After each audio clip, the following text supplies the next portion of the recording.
मलाच त्याच्यामध्ये फूट पडते. हेच काल आपण सेमच फूट पडली. ताई माहितीये का कसं टास्क मध्ये जे होतंय ना ते दिसतंय. टोळी स्ट्रॉंग दिसतंय, जे दोघं उरले त्यांच्यामध्ये इमोशनल बॉन्डिंग दिसतंय आणि इथे आपण तुटलेले बिखरलेले दिसतोय. स्ट्रॉंगर आणि मध्ये जे इमोशन, अरे हे काय एवढं सपोर्ट केलं मी काट्याला हे काय लास्ट मिनिटला येऊन याचं चाललंय, याच्या अगेन्स्ट चालली याचं. हे नाही, मी नाही कोणाच्या अगेन्स्ट चालली तन्वी. आता परत हे तुझं नेचर आहे ना, मी नाही चालली, आपण ग्रुप म्हणून बोलतोय आता. ओके, तू एकमेकांच्या अगेन्स्ट जातोय बोलतोयस तर ते कसं मी ऐकू? तुला पूर्ण बघ ना, मी कुठे अगेन्स्ट जातात. मला याच्यात जायचंच नाहीये. तुम्ही कसे काय, मी जनरल तुम्हाला सांगतोय सगळे. तुम्हाला प्रत्येकाला तिथेच आहे, मी नाही कुठे गेलीये ना. मी कुठल्या टास्क मध्ये कोणाचं नाव घेतलंय? तू परफेक्ट आहेस नाही आहे मी, पण मी ग्रुप तुला परफेक्ट बोललोय. तुझ्यामध्ये फ्लॉज नाहीये असं बोलूच नकोस. अरे मी खूप चुकीची आहे. मग तू जेव्हा सांगतोय हे हा स्टोन, पण मला म्हणायचंय बोलायची. अरे तुम्ही सारखं नीट बोल ना जरा. म्हणणं काय माहितीये का, तू दोघींना चुकीचं ठरवतोयस.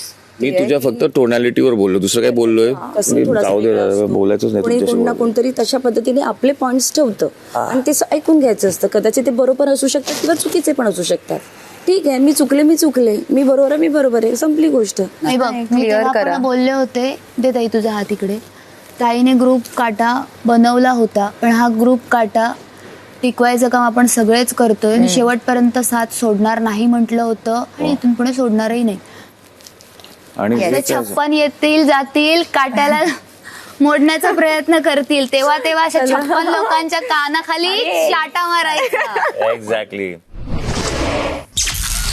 दुपारी 3 वाजता. दादा बोल. काय करायचं आपण आता? आपण त्यांना फक्त बघत राहूया, असं म्युझियम मध्ये जसे प्राणी असतात. ही गोष्ट नाही पटत मला की बाहेर जाऊन पण तो माझा दुश्मनच राहणार आहे. अरे मी काय यार, इथल्या गोष्टी इथेच सोडून द्यायच्या. ऍज अ ह्युमन बिईंग चांगला असेल तो, ह्याचा विचार केला पाहिजे.